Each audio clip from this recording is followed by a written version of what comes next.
questo che nella stessa sala d'attesa ci saranno le persone che aspetteranno il vaccino, ma anche quelle che vorranno il tampone.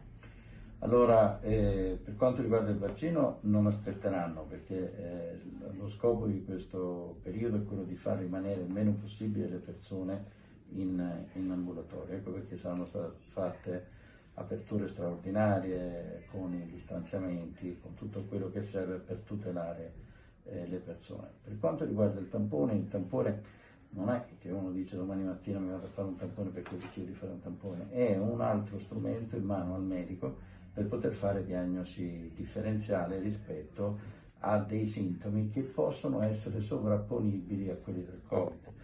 Tanto per fare un esempio, se l'anno scorso a gennaio, quando veniva qualcuno che aveva disturbi gastroenterici, si pensava a una gastroenterite, all'intossicazione, adesso devi comunque escludere la possibilità che ci sia una sintomatologia da Covid. La comodità è che in 7-8 minuti tu riesci ad avere la positività o meno e quindi prendere le decisioni conseguenti. Sono dunque tamponi velocissimi.